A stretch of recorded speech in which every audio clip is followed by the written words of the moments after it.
before that, there we go. Great, there we go. Over to you, David. Great, thank you, Zulema, and welcome to the Reconstruction This Time. I'm David Bank, I'm the editor of ImpactAlpha. This is our Agents of Impact call number 36, and it's also our last call of the year.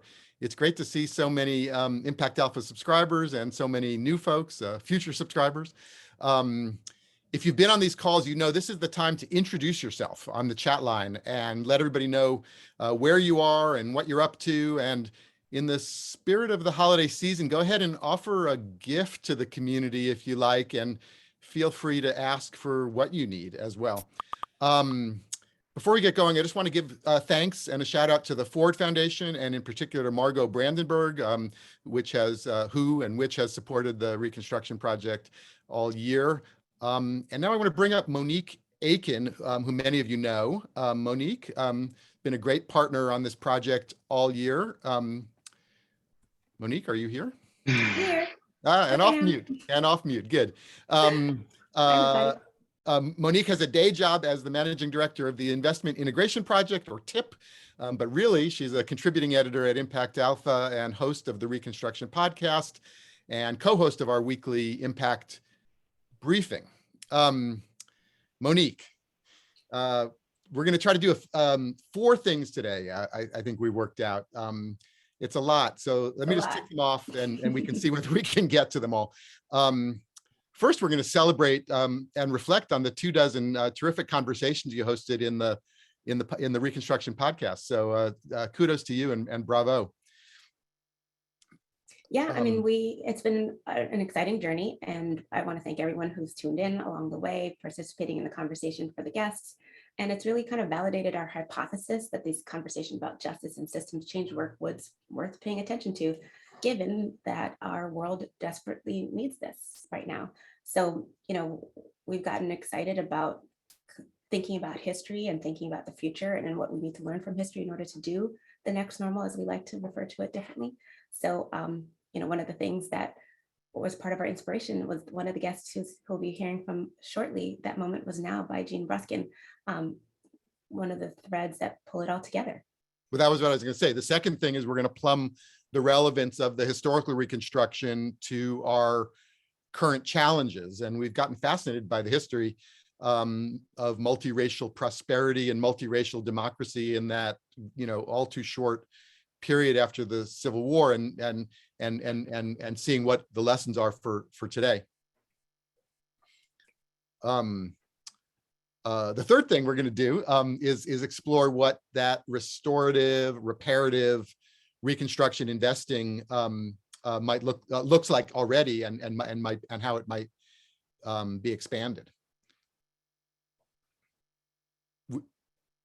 We've been on the beat all year on that with so many passionate entrepreneurs and new funds and exciting initiatives. And the fourth thing is we're going to test whether there might be some future narrative change work to be done that some of you might be interested in joining on in a more kind of cultural, creative, popular entertainment way around these kind of themes.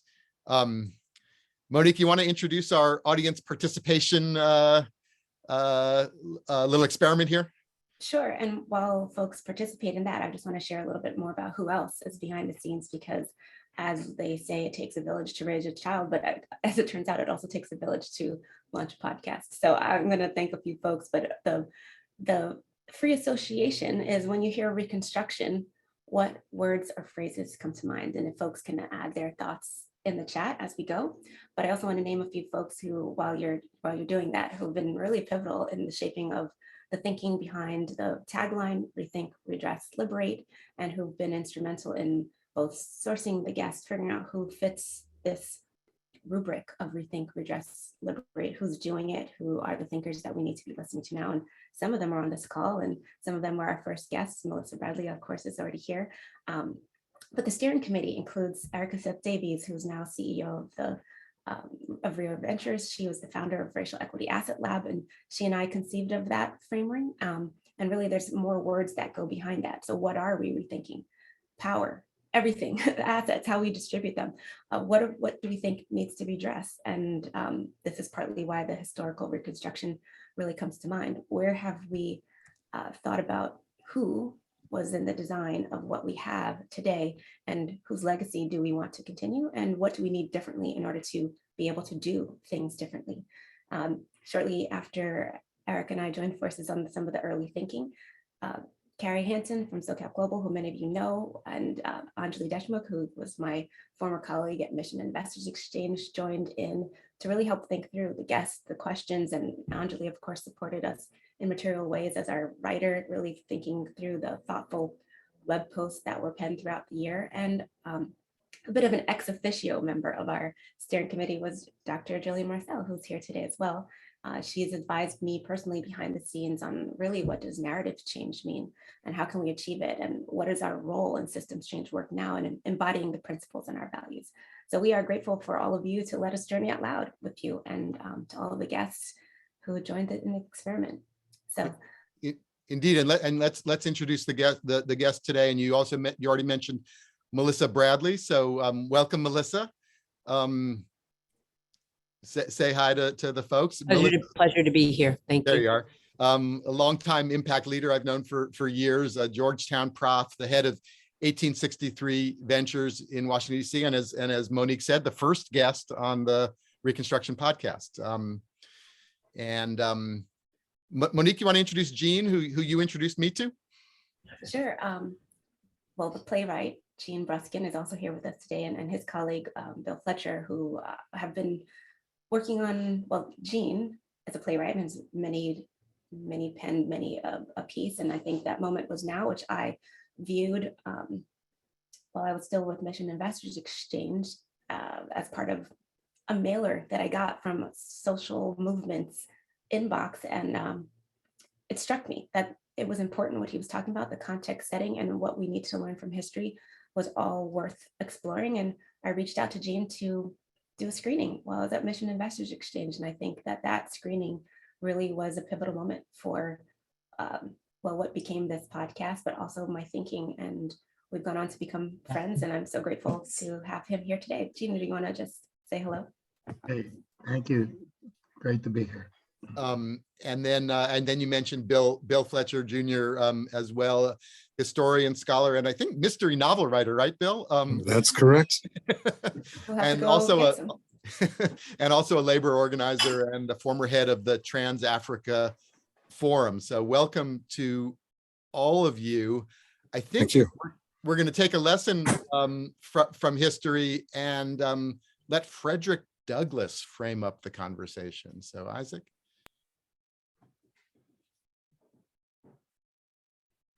So I have come to the conclusion that I must bring together the people who can unite our great movements before it is too late, to create a plan for massive foment in this moment. For moments come and moments pass, and moments don't last forever. And we cannot freeze them, we must seize them.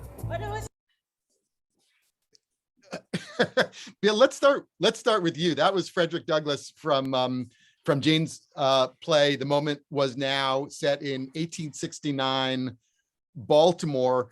We're going to get to Gene. He can explain a little more context of the play, but maybe give us a little context for Frederick Douglass and kind of what would Frederick Douglass say now? What's the current relevance of the Reconstruction history for our moment?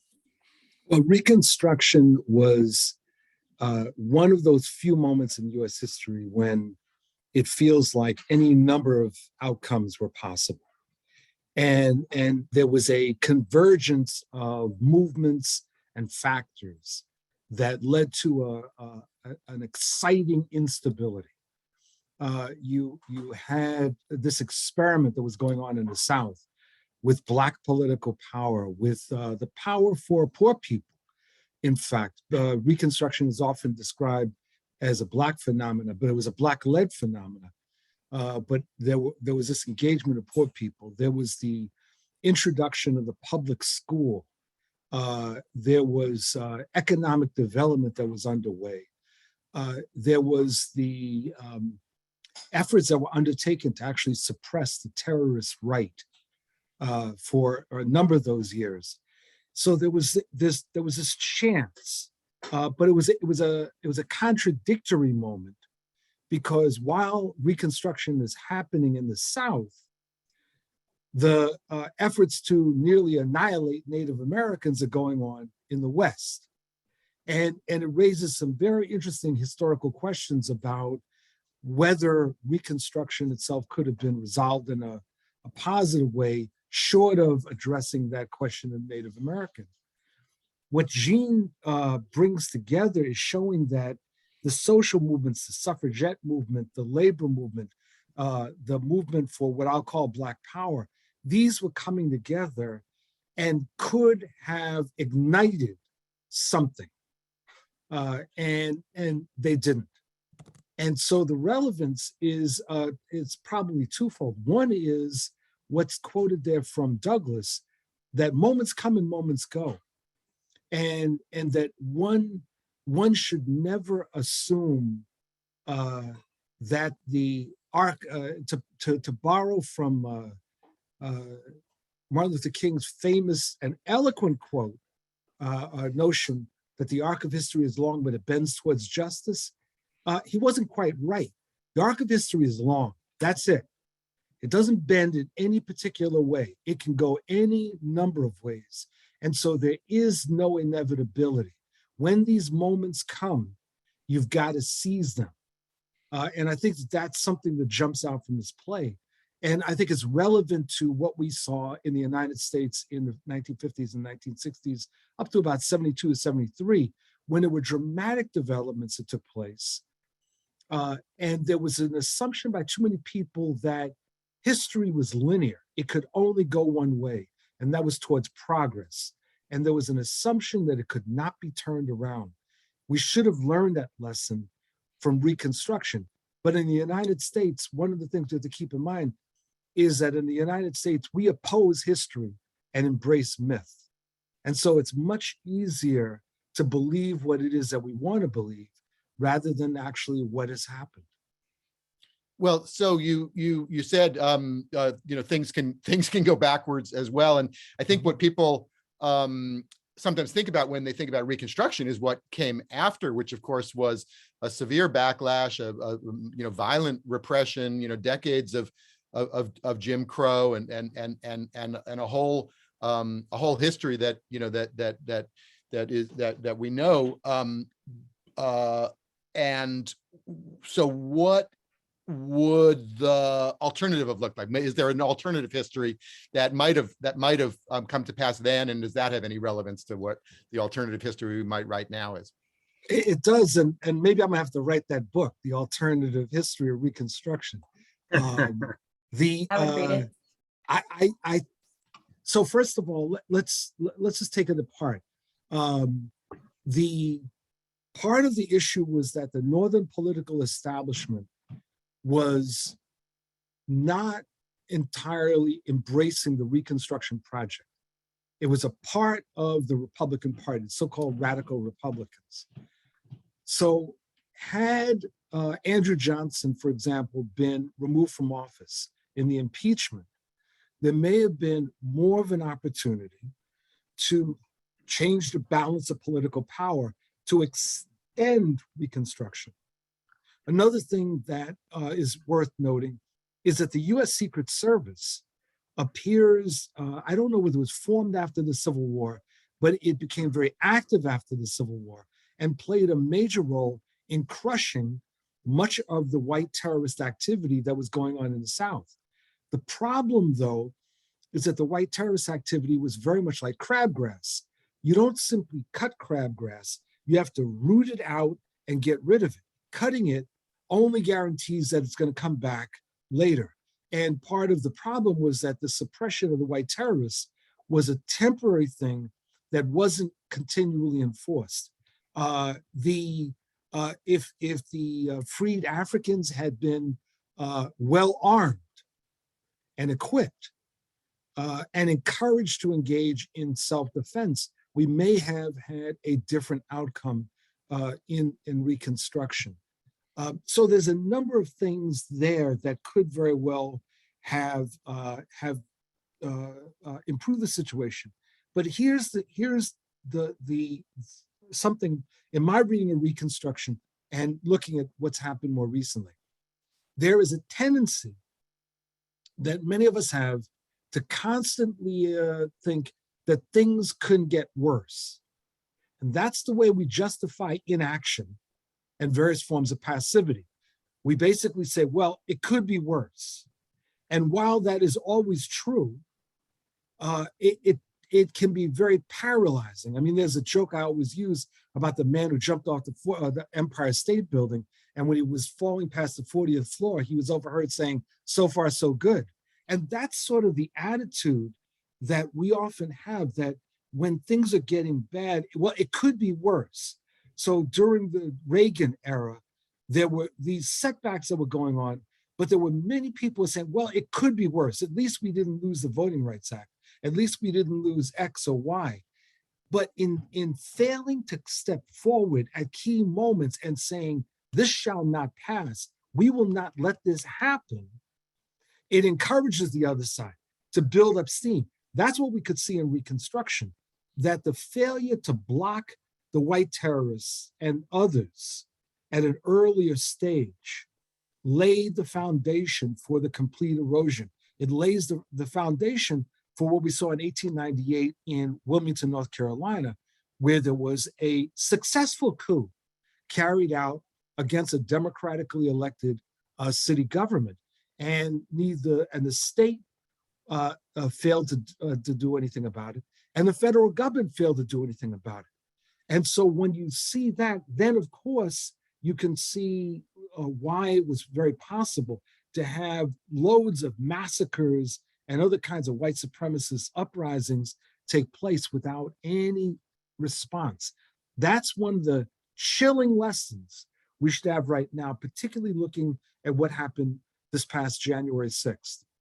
Well, thank you. And that brings up the point that I wanted to just make sure everybody gets, which was that when people think of the failure of Reconstruction, it's really the backlash was really to the success of Reconstruction, that there was a vibrant small town prosperity all across the South and in other places. As you mentioned, Wilmington in 1898, we've just commemorated the 100th anniversary of the Tulsa massacre in 1921. These very vibrant Black Main Street business districts and communities grew up in that period, and they persisted for decades. And they were violently suppressed, as you mentioned, in a whole series of ways. But they had worked in their way for that time. Let's stick with the historical theme and go to Gene, because what I wanted to say, Gene, was the last call, which many of these folks were on, was around something called the New Capitalism Project. And it's a whole series of folks and stakeholders from different groups kind of working out systemic change. Now, you set your play in 1869 Baltimore, and I had the insight or the realization that it was kind of the new capitalism project of its day back then. So tell us a little bit about the play and who was there, and just set up the multi-movement engine of its time. Now you are doing the. Thank you, David, and thank you, Bill, for that frame. So the Merman was a live theater production that ran in Baltimore in 2019, 2020. It was shut down by COVID just before we were about to go on the road. And imagine it's set in Baltimore in 1869 on the eve of what was an actual meeting of the National Labor Union, which at the time had 300,000 members. And what I did is I used that moment to bring together the leaders of the main social movements of that time, all of whom knew each other, most of whom were actually at this meeting, but never actually sat in the same room together. And I imagine this meeting convened by Frederick Douglas, and using their own words, turn this into a musical dialogue about how to build some kind of unity of social forces to essentially what Frederick Douglass said, seize that moment. And so you had, for example, the multiracial women's movement coming into this era that was pushing both for women's rights and also broadly for suffrage, led by Susan B. Anthony, and also in the play Frances Ellen Watkins Harper, who was an author and an educator and an abolitionist and a suffragist, who have all this unity around women's rights, but then the conflict comes around the 15th Amendment. And much of the women's movement, the suffrage movement, goes with Susan B. Anthony opposing it. And that there, you see that tension when Frances Harper and Susan split. You also have a whole labor lens. And this, I think, is really important to understand, because slavery was fundamentally a labor decision by certain parts of the elite, that this is production would be based on slavery, while other parts of the country is based on wage labor. But this is really, as what W.E. Du Bois called the whole move and the emancipation and slaves walking off the plantation during Reconstruction. He called it a general strike. And that was the understanding that was necessary for the Northern workers to see that these are two different sets of workers competing against each other. So you have then Isaac Myers at this very moment when this convention is being held. He's organizing Black workers all over the country, including starting from the shipyard where Frederick Douglass worked in Baltimore and escaped from. And Isaac Myers comes to this convention in real life at the invitation of William Silvis, who's in charge of this 300,000 person union, who says to Isaac Myers, come and bring some of your union leaders and explain to my white members why they need to get together and unite with Black workers, or we will lose. He does that, and his speech goes on the front page of the New York Times, for real. However, that unity didn't happen, and Silvis could not understand Reconstruction. He understood that kind of unity. He thought Reconstruction was a giveaway of taxpayers' money from the North. So you had this potential unity, and you had these sort of contradictions. And really, the question became really, how do you include millions of freed African-American workers into the future of this country? And how do you take on the question of who will benefit from this massive change that comes on the heels of the huge increase in the Industrial Revolution? Who will get these benefits? And can we, in the women's movement and what Bill called the freedom movement and the workers' movement, can we demand our share? And in the background of the play is Jay Gould, who is the robber baron, one of the robber barons of the era. And he's sort of mocking these forces and saying, you know, there's nothing you can do with me. I'm going to take it all. And so there was this question of whether, on the heels of this incredible moment, where the notion that Black lives matter meant that everybody's lives would matter if you could sort of build that. A lot of progress was made. Ultimately, it didn't succeed for some of the reasons that Bill and others have set forth. But the reason that I thought the play was so important was that the narrative that we've been told, which is Lincoln freed the slaves, what's everybody complaining about, was left at this key moment and the possibility of changing everything. And that these narratives, these false narratives, justify policy, and we see the fight over narratives today. And the moment was now, and all the work being done by ImpactAlpha and Monique and others is to try and reset this narrative into the reality that can help us learn about today. It's so amazing to hear you kind of discuss the arc of the story and this imaginary moment that you put together where these folks had a conversation.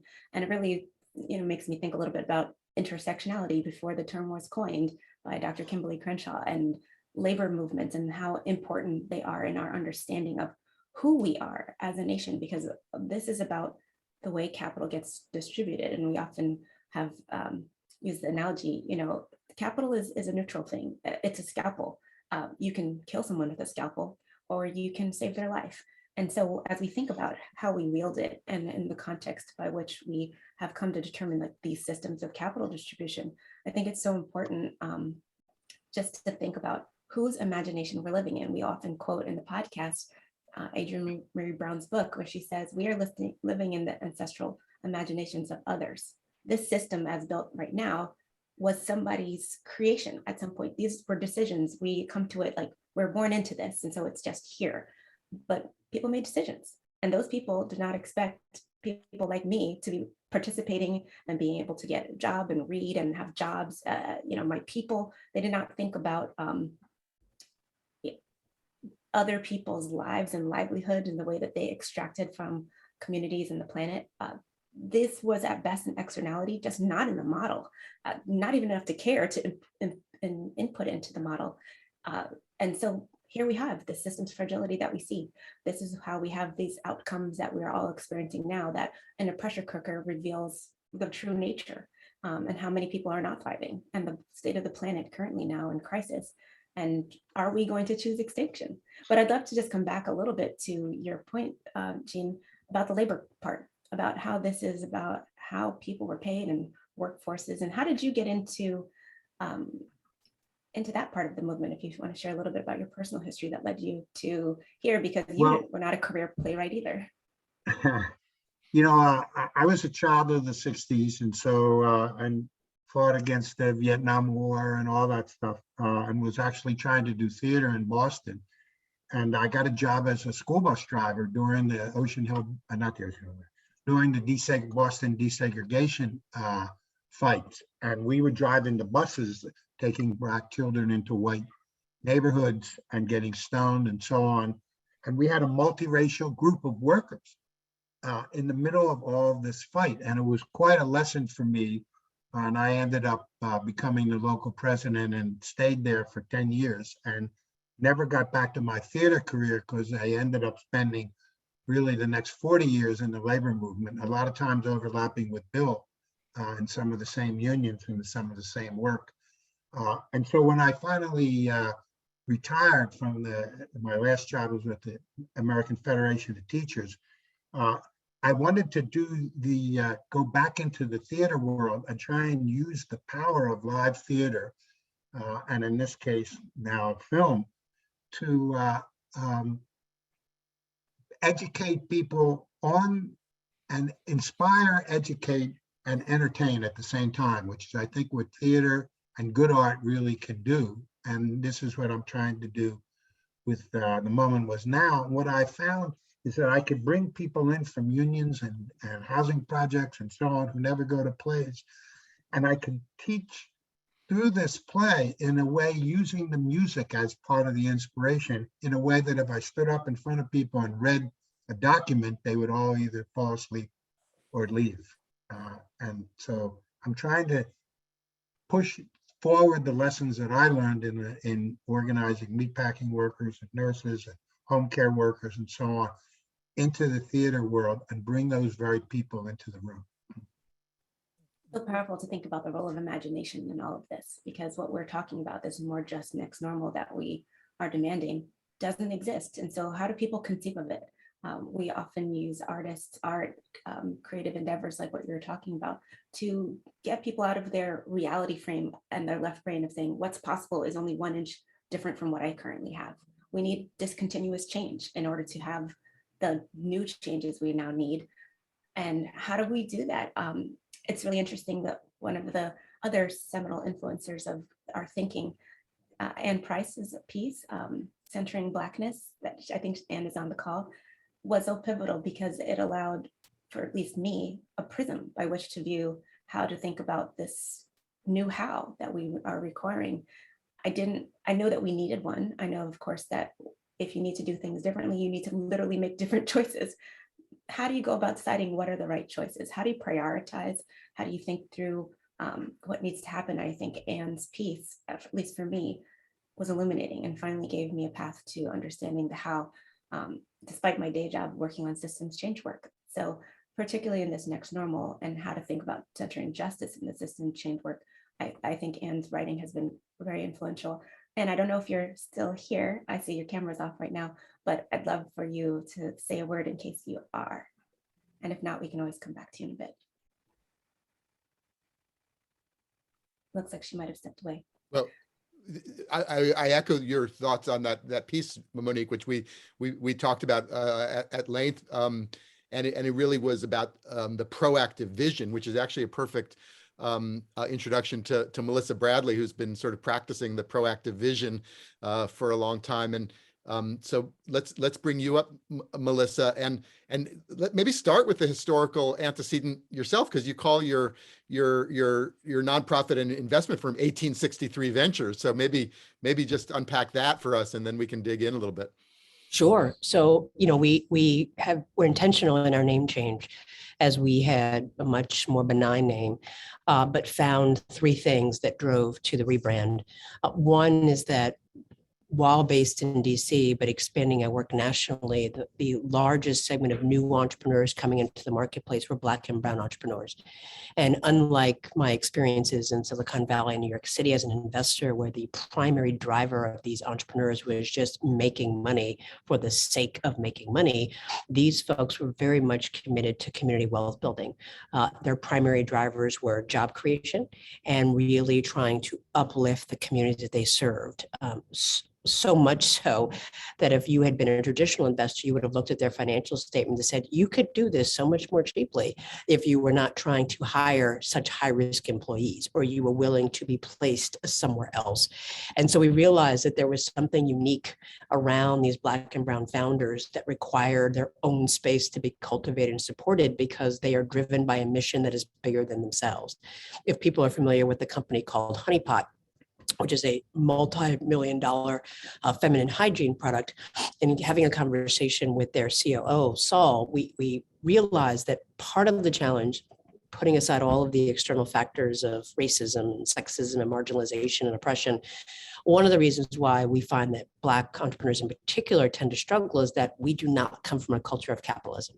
We come from a culture of collectivism, and that when one wins, we all win. And so it was extremely important for us to recognize our historical and ancestral context and relationship to business and how it is intertwined with community, and come up with a brand that would resonate here in the United States, and then try to really flip that paradigm. And so 1863 Ventures, obviously 1863 is the year of the Emancipation Proclamation. We are very well aware that it took 2 years for other people to find out, but it was at least the beginning of a policy of acknowledging that that was really our first opportunity to begin to create our own wealth. We know subsequently it was sideways with the various things post-Reconstruction, but with an idea of signaling that we, one, recognize the historical capacity that we have, and two, what better time than now to really reclaim what rightfully should be ours in terms of the economic wealth that we have provided to this country. Well, okay, so that's sort of the pivot now from the past to the future now and the present. So you've been working with entrepreneurs. You've been giving these sort of micro grants to hundreds, I think, of entrepreneurs in more than a dozen cities. There's a veritable phenomena coming out of the pandemic around Black and Brown entrepreneurship, which is kind of off the charts, both historically and even in comparison to white and other groups' entrepreneurship. Is that a sign of a kind of burgeoning next Reconstruction? I mean, what is that about? I sure hope so. For a long time, we saw kind of a flat line of entrepreneurship in this country. And obviously during the pandemic, for a variety of reasons of people just being fed up and the great resignation or really wanting to take control of their own lives, it was the first time that we actually saw an upward tick. And we had about 4.3 million new businesses applications that were filed in 2020. What's interesting about that is that they were diverse in terms of age, but the majority of them were women, and the majority of them were people of color. And that's expected in the world that I live in, that I think we know historically the fastest growing segment of entrepreneurship has been Black female entrepreneurs. But how ironic, because they are the least invested in. And I would say, while some people could easily marginalize and say, well, they're over there, they're just starting.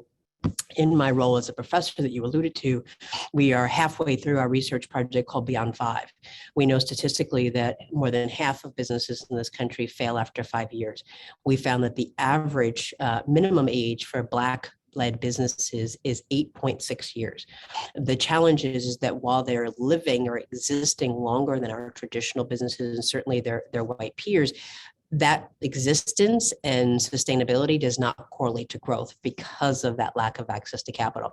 So we are hypersensitive in the work that we do that this is a unique time to say that we intentionally use the word new majority, because not only is the country flipping, and many cities have already flipped, but the majority of entrepreneurship and small businesses are people of color.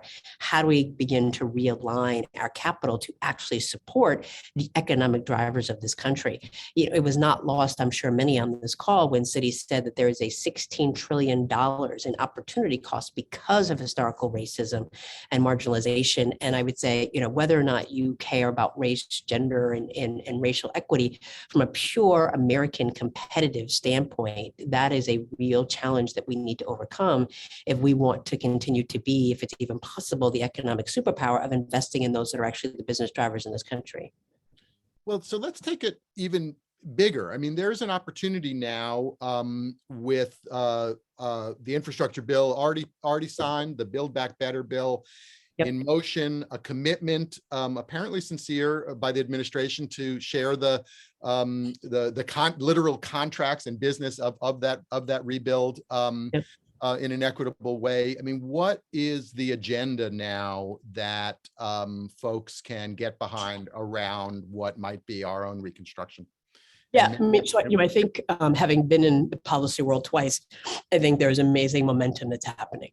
I think some people are skeptical, but somewhat optimistic that the SBA even wants to potentially think about becoming a direct lender, because I think historically we have seen lots of money flow from the government, as we saw with PPP, but it gets stuck in the pipes because the pipes don't come to the communities where my entrepreneurs live and where they bank.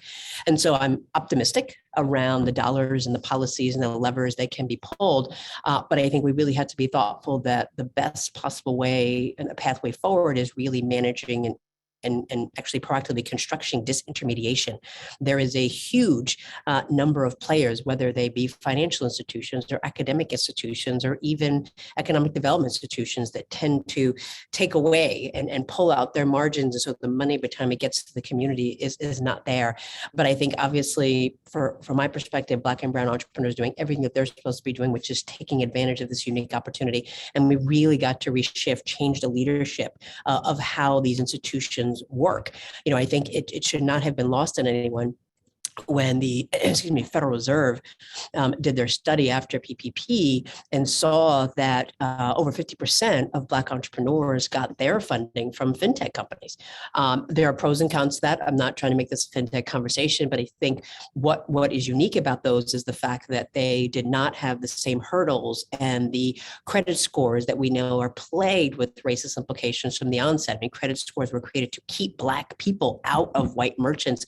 And so I think that just using that one statistic as a proxy that the system needs to change. And so I'm excited about the government, but until we clear out some of the fat that tends to absorb those dollars and we get pennies on the dollar in the margins, we've got to do a better job. And I think that's what you saw in Reconstruction, where we owned our own institutions, where we had no intermediation. There was no one taking points from us, that we had a level of solidarity and reinvestment amongst the community.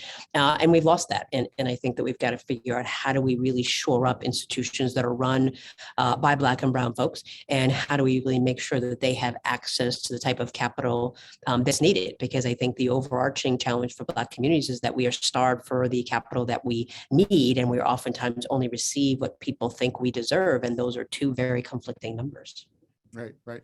Let's bring you back in, Bill, and Gene and Monique and everybody else, and Jillian, and I saw Taj Eldridge is on the call, but let's really try to dig in on what sort of Reconstruction investing might look like. You mentioned a couple of things, Melissa, which I just want to sort of flag, which was sort of flexible, appropriate financing for millions of diverse-led, Black-led companies, shifting power and ownership and decision-making.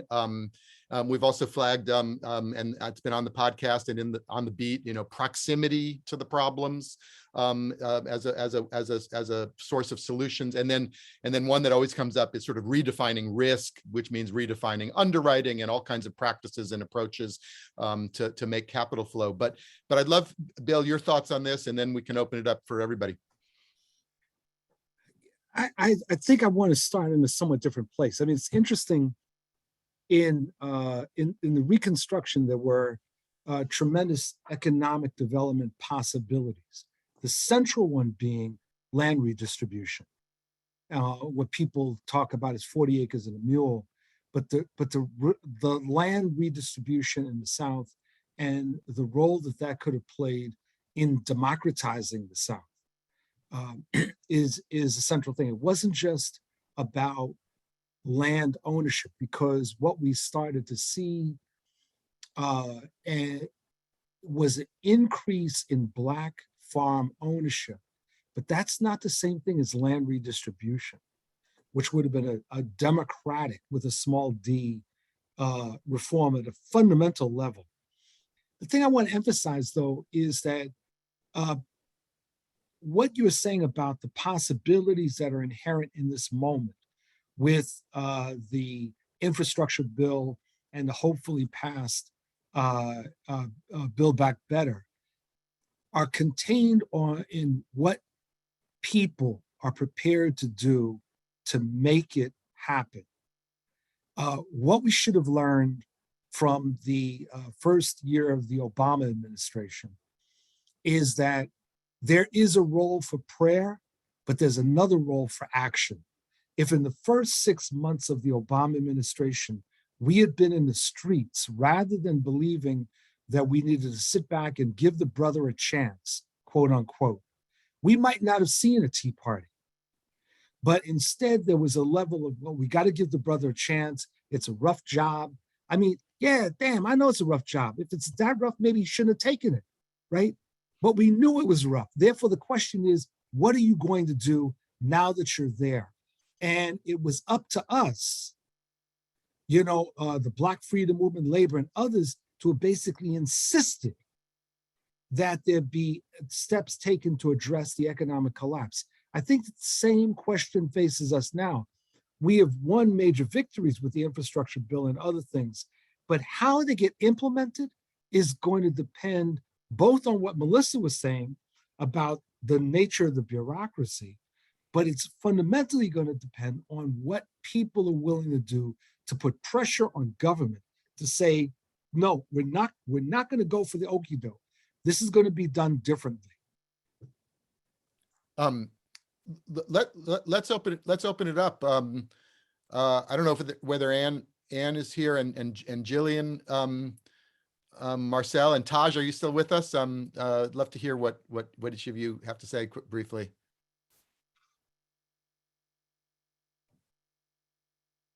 So thanks, David, for the opportunity to say a few words. What I want to do, though, first is to just acknowledge Monique and her team, Anjali and Carrie, because they've done a wonderful job at providing a space for thinking about racial justice in finance. And in fact, if any of you haven't had a chance to read Monique's essay, please do so, because one of the things that really stands out in that piece is that she reflects on the differences. The points from which we address this really depends on what are our starting points. And particularly in the section of the essay on redress, she speaks about the fact that for those who are harmed, redress requires a particular set of actions, including being recompensated. But more importantly, particularly for this group and this community, to be active and to be interested in justice and to be interested in redress requires rethinking. It requires also changing how you act, and requires also changing what values you put as being central. And she reflects in the piece about the importance of Anne Price's work in centering Blackness. But I will say that the impact investing community has no clue about how to center Blackness. And so the challenge for the ImpactAlpha community, because there are many white Caucasian males in this community who have access to the folks who hold power in impact investing and in the rest of the financial system, is that there must be an acknowledgement of how much more work there is to be done. Because what we have seen in the 21 months or the 22 months of the pandemic and since the murder of George Floyd is anyone can write a press release. That's the easy part. Anyone can cry on podcasts. That's also the easy part. Living your values and actually moving money where the decisions about who moves the money is held by Black professionals and experts who actually are proximate to the communities that they are going to invest in, as Melissa was speaking about, is really hard. And if you didn't think it was hard, the last 13 months have shown that not only is it hard, but people are not prepared to take the actions for that to happen. Because what we've seen is that the performance of centering Blackness has happened, but the actual genuine actions of doing that have not happened. And they have not happened more so in the finance and investment world. So while Bill may be asking us to go out and campaign, I am asking this particular community to be accountable, not for your words, but for your actions. So thanks for giving me the opportunity to say that, because I know that Monique and her co-founders are very serious about meaningful change, not just the words. And so I wanted to use my time here to remind us that this is not about a performance. This is about narrative change in order to actually make things move. And in this community, that means moving dollars. Because if fewer than 500 Black people have ever got venture capital investment in the United States, that is a shame. One that everyone should be walking around with their heads bowed to acknowledge. And so let me stop there. Thank you, Jillian, for getting to the heart of the matter as always. And I will say, just for myself, that this whole project and this whole year has caused a lot of reflection on those themes that you raised, and in particular, what is the role for white people in that? There's a lot to unpack in all of that. But one of the things that strikes me is that the backlash that we talked about in the historical Reconstruction needs to be confronted and defeated. I mean, the problem in the historical Reconstruction is it lost. It was ended too soon. We need to be able to carry forward this reconstruction and this rebuilding in a way that it has time to take root and succeed. So, and I do think white people have a role in making sure that happens in the way you talked about, Joanne. So thank you very much. And David, can I, if I may, I just want to really double click on that, because I'm grateful for those comments. And I just want to, when I spoke about the disintermediation that is needed in the system, whereby other organizations are absorbing this kind of performance dollars, part of that is also power. Right. It's not just the presence of a fiscal sponsor, or let me set up yet another fund for racial equity, or let me turn on another grant program to help Black and Brown entrepreneurs. It's really also about the power dynamic. And the challenge that I would say is, while we know that less than 50% of all the commitments that were made have been met, those that have been met, the power dynamic has not changed. And so while it is maybe useful for them to check the box, it is not going to have the sustainable change, because the money is not in the control of those who have had the historical problems and actually have the solutions on a go-forward basis. And so I think too often white powers have used money as a proxy for strategy, and they are not the same. And I just want to echo the doctor's comments that certainly in the impact investing community, we know that there has been an increase in Black GPs, but those dollars pale in comparison to what is given to my particularly white male counterparts. And that's problematic, because we already now know from a numbers perspective that Black and brown entrepreneurs outpace that of their white peers. And so therefore it just becomes a power play as opposed to someone really committed to the cause.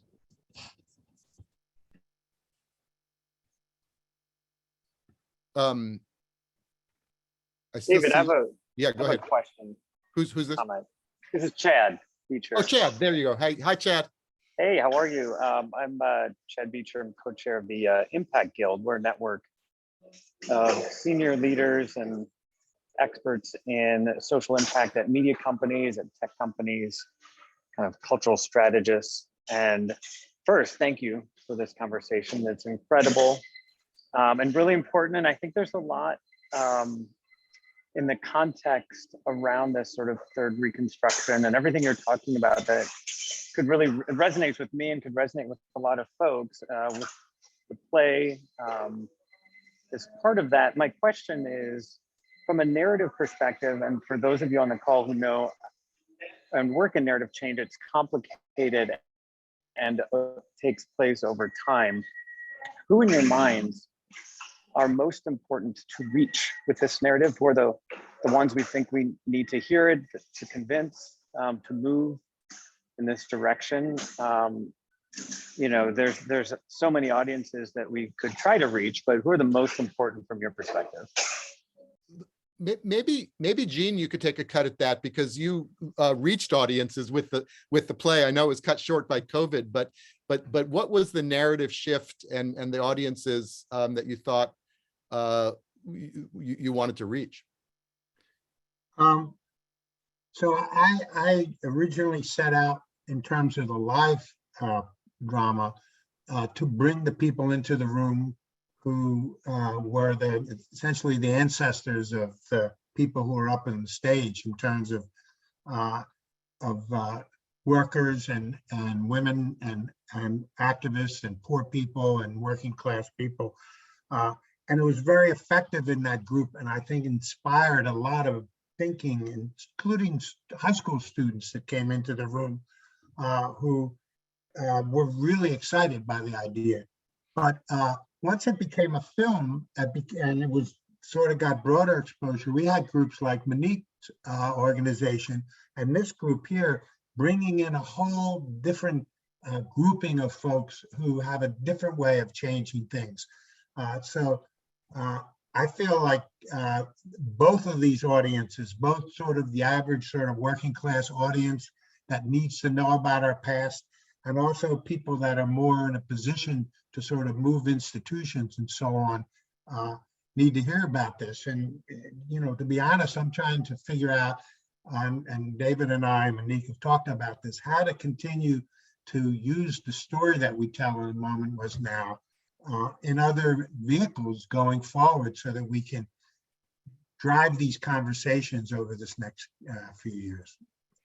That was what I mentioned on the 4 points earlier was there, we're as Gene just said, we're working to see whether there's some new life and adaptations or, you know, use of these historical themes and the kind of characters and the themes that Gene has brought out. And he's done a tremendous amount of historical research, which we learned from and fascinated by, as you might be able to tell.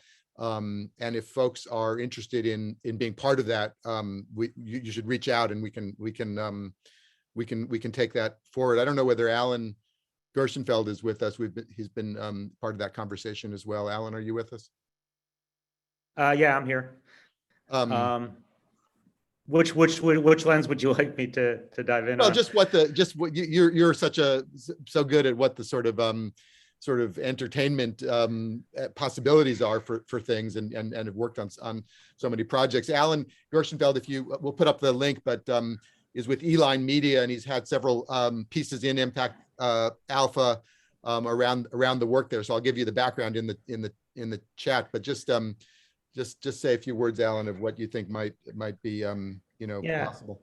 I mean, it's absolutely fascinating conversation on so many different levels. I mean, the work we do is primarily around video games for impact, which each of the media formats have different affordances and weaknesses for making sustained impact.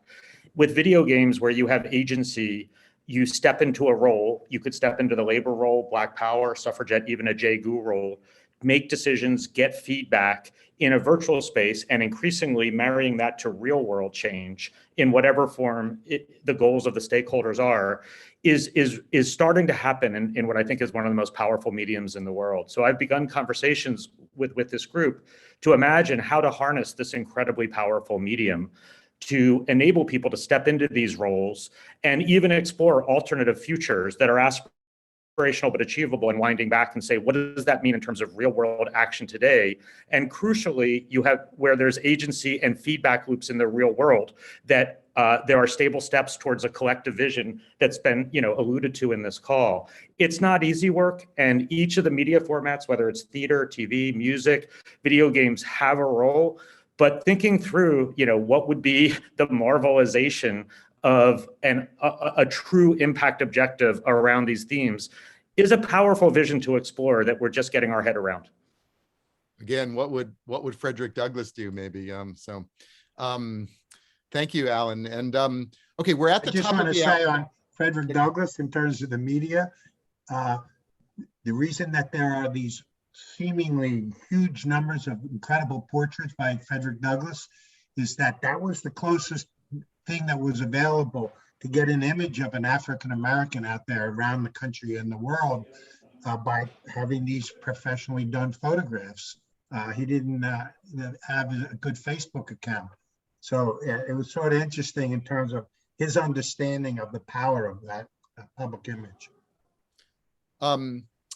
Thank you all. We're at the top of the hour, so I want to be respectful if folks have other calls or other meetings to go to and whatnot. You're free to stay. We'll keep the line open for another 15 or 20 minutes. I would maybe say that let's direct the after party or the happy hour, as it were, to this sort of what now, and how we might take all this forward. I love the historical part, as you could see. I did a piece the other day of our summer vacation in South Carolina, where we ended up in Port Royal, South Carolina, and learned about the Port Royal experiment. I'll put that link in the chat. But really, obviously the history is only important as it relates to the current. So let's give the speakers maybe a closing moment if you want to grab it, and then I see people's hands up, but hold that for a second, Keith, and we'll get to that. But Melissa or Bill, I know Ann Price, we've called her out a few times. She may not be on the line anymore, or Taj, I know, was on. And then we'll go up. And I'm going to put myself on mute and try to keep my mouth shut. So thanks everybody. But let's keep it going. Go ahead, Bill. Yeah, thank you. I put something in the chat about this issue of narrative. We're in a battle right now at a national level around history and around the truth. And we need to understand that the right wing, in deciding to move this attack on what they call critical race theory, which is really, it's not an attack on critical race theory, because they know less about critical race theory than I do about what's on the other side of the moon. What they're doing, though, is using that term in the same way that red baiting and anti-communism was used as a way of trying to suppress discussion. And in this case, they want to suppress the discussion about US history and about the implications, the ongoing, the continuing violations, they probably say in the legal realm, that we've been experiencing. So I think that each of you has a role to play in that battle. And there's different levels of engagement. There is what you can do through the media. There is what one can do by showing up at these school board meetings where the right wing is mobilizing and in fact challenging the right, rather than basically sitting back and assuming that this is a police action or something. That there's this work that needs to be done. And the second thing is, it's really important that we understand that this discussion is not just about black and white, that the construction of the United States begins with the notion of establishing what in effect became a settler colony, taking the land away from the people that were here, exterminating them or forcing them further west and ultimately into reservations. That race is a multi-layered cake, and that each of these layers intersects and gives that cake a taste. You can't remove one section of that cake and expect the cake to seem to be the same thing. The understanding race is both about understanding the African experience in North America, but it is also about understanding the indigenous experience, the Chicano experience, the Puerto Rican experience, the Asian experience, that this becomes very, very important. And I want to just take that back to Gene's play, because by implication there, he's basically saying to the audience that in order to understand the United States, both its problems as well as its possibilities, you have to understand how these different factors come together. If I may, I want to echo. I mean, I think that was well said, and I want to take the opportunity of recognizing this audience, as Dr. So noted. There is a need for narrative change. There is a need for shifting of power dynamics, but at the base of this, there's need for capital. I would be remiss if I got off this call and just did not say, like, we can have all these discussions, but there is a privilege in having these discussions. There is a privilege of being able to step outside when there are thousands of Black, brown, and others, as Bill has mentioned, who are people of color who have been impacted by the systemic racism that initiated in response to slavery and the potential that we could actually claim the power that we have. And now many other communities have experienced that marginalization and systemic racism. But living in this world of capitalism, we cannot just put aside and focus solely on narrative change. We have to understand that movements are funded with dollars. And I will share very briefly that when I had the privilege to sit at a conference, I won't say which one, with a bunch of white LPs and tried to explain to them, Bill, that race is nothing but a social construct, and that, you know, they had a real opportunity to do things differently. And if we allow it to lead only by race and not by the recognition of value and ROI, we were setting ourselves up for failure. But I also noted the irony that I, as a Black American, was good enough to be an asset upon which most financial institutions in this country were stood up, upon which most plantations were able to build and expand because the slaves were the underlying asset. But yet you refuse to consider me as an asset manager. And I think there has to be a fundamental shift when we talk about narrative change Absolutely. But we have to really get to the root cause of the definitions that people hold in their head around the capacity and what is owed and what is due and what is the potential for Black people. I have been in this impacting investing space for a long time, as David knows and other knows. And there has been a consistent theme of how do we help those, but it's approached as if it's a zero-sum game. And that if I give to you, I get nothing. But hopefully the recent data that has surfaced show that if you actually invest in Black communities and invest in brown communities, there's actually a multiplier effect, not just for our communities, but for everyone. And we have got to remove the personal nature out of how we make investing and understand that from a pure numerical perspective, betting on Black is the best possible thing investors can do right now in terms of our wealth, in terms of our access to capital, in terms of our spending power, in terms of our emerging leadership in corporations, and certainly in terms of our drivers of small business creation in this country.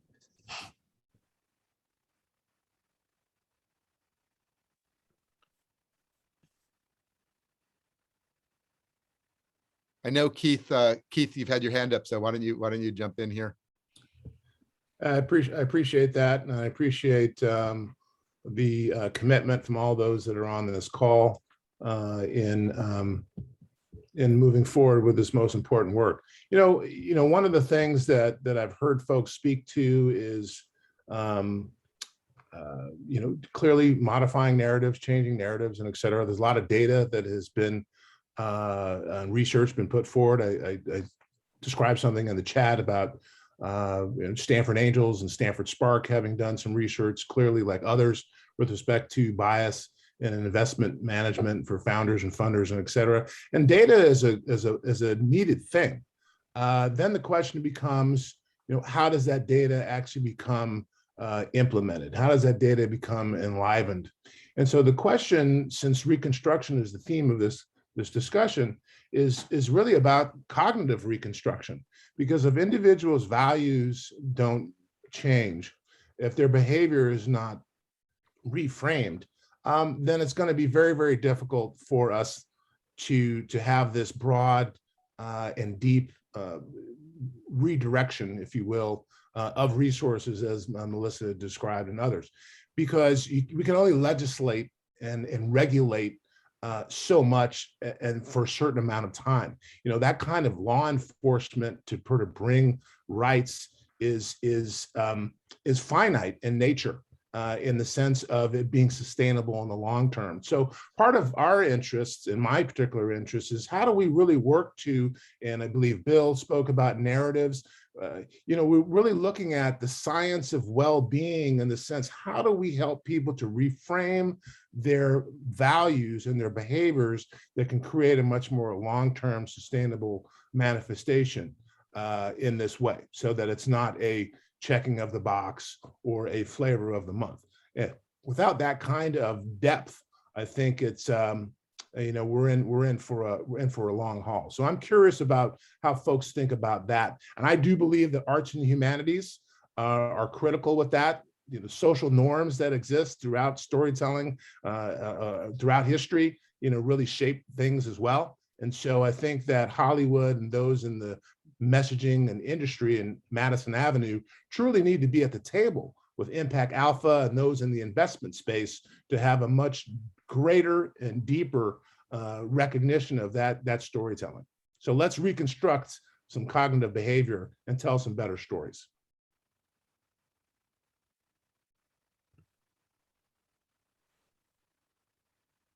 Here, I'm falling into my moderator role, which I keep trying to escape. But Yangbo, I know you've had your hand up, and you're a stalwart of these calls. So, well, very much, and thanks again to Monique and others for the screening back in September. Still feeling quite fresh from that experience, honestly, even though it's been well over a year since then. And Jasmine's call quite a number of points to go over, but just a few to bring up. And this has been brought up time and time again during various sessions around the United Nations organization, but this notion of building back better, why we want to build back systemic inequalities, that should we not be building forward better For example, and that was pointed out to me earlier this year when someone brought it up explicitly during a regional forum on sustainable development. So that actually might help frame the narrative a bit better, that if it's building back, well, if there's really nothing worthwhile to build back to, why are we building back anything? Why are we not building forward? And that then gets to next point of how then do we visualize how can we envision what might be any form of a new normality or anything compared to what we used to normalize, say, pre-2020, and hopefully it's for good, it's going to fall away. But something that I had been thinking about, and it was actually prompted over the months by the screening, was if you take those windows, those years, say the late 1860s, early 1870s, right after the Great War, around 1920, Great Migration, and then the 1960s, 1970s, those roughly 50 years apart each. And if you consider what could have been an alternative, and what has been in mind, so speaking locally, is that had there not been systemic racism, had there not been systemic inequities, had the promise of full integration and equality after the Great War, had that been fulfilled, would there actually have been a chance, knowing what we know now from how these Black communities across states in the 20s, how they managed even to recover very rapidly from these massacres early in the 20s, that could in fact, Harlem or some other predominantly Black district within a US city, could it actually be one of the economic centers? So for example, so could where Midtown is today, could it be Harlem today instead, had that alternative path been followed a century ago, for instance? So that might actually make things a bit easier for some of you to think about if it's hard to grasp now. And then moving on thirdly, and speaking of that said, even though a lot of that is obviously proverbial water under the bridge, it doesn't negate the fact that a lot of what we need to address these inequities, those tools actually have been available for decades, that we don't even need, say, a new federal piece of legislation or anything, or even state legislation follow it.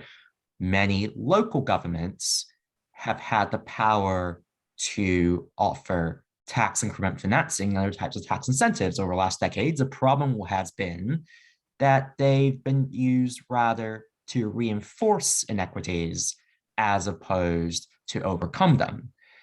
So consider what can be done at the local level, what can be done at the lowest level that can have the greatest gradient of influence there. And so many other things to just want to leave these points out there for perhaps it's enough for, I'd say, if not at least a whole year, but a whole series of these calls on this subject, honestly.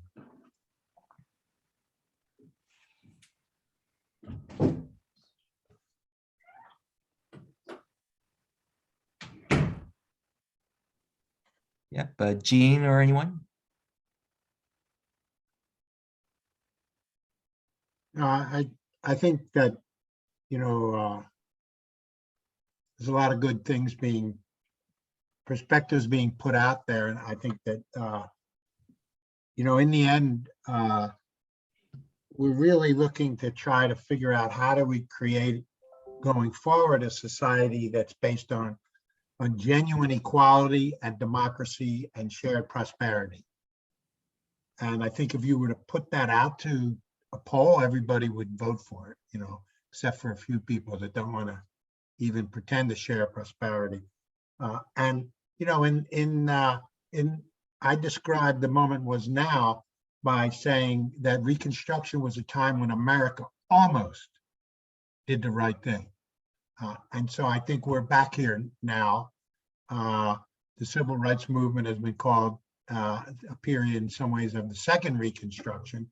And now some folks like Reverend William Barber and others have talked about this as a third Reconstruction. And I think all these ideas are put out here is just really to say that this is the time right now, today, for us to make all the moves that we can from all the places that we are to make America do the right thing, whether it's the labor movement, the Black liberation movement, the social impact investing movement, and all the other links that we have. The media world absolutely for sure is a critical part, and the teacher and education world, all of these things we can have a direct impact on. And I know we're all working on it, but we just got to redouble our efforts.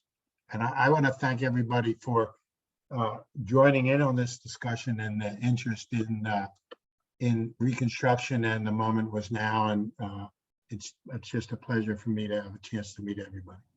Yep. And any word from Monique from you before you sign off? I just want to thank everyone for engaging so deeply in this discussion. I think hopefully this is the beginning of many. To someone's point earlier, this is not a one and done and suddenly figured it out. We haven't figured it out yet, and there's so many levers to push to achieve systems change, and we need all the tools. I think Gene started to point to that. We need everyone doing their part, and this is both an individual cause as well as a goal for our system. So many stops along the way between the individual and the system, but it requires a rethinking. It requires this new imagination, and I love Bill's idea of let's reimagine if it was different, because that way I think will also help to give us permission to the new activities that we need to undertake in order to be actually different. So just want to thank everyone for paying attention, because if you're not angry, you're not paying attention. And I think that's what we are all saying in so many ways, that we have to seize the moment, like Frederick Douglass told us to. Well, let's leave it there. And I also want to just echo my thanks, especially to all the speakers today and all of you who've joined, and all of you who've joined all year long. And I think we're headed into a very busy year next year. And to Bill's point, there's a lot of work to do to mobilize around this. I think we do have an opportunity, in a sense, to create an alternative history. And 2022 and going forward, obviously, is going to be critical to keeping the progress that's happened moving forward. So I think you all know what I mean about that. And we'll be covering it and trying to amplify it on ImpactAlpha in all sorts of ways. So we look forward to working with you all on that. And please come back and stay in touch and keep us honest, as Jillian said. Bill, you seem to have want to offer a last word or something earlier. No, I've said more than enough. It's just that it's a pleasure doing this and an honor to have been invited. Well, thank you. And thanks, everybody. We'll see you in next year, and happy holidays, and come back refreshed and ready to go. So thanks, everybody. Thank you. Thank you, David. Thank you, Gene. Take care. Thank you, Bill. Thank you. Thank you. Thank you, Monique. Bye now.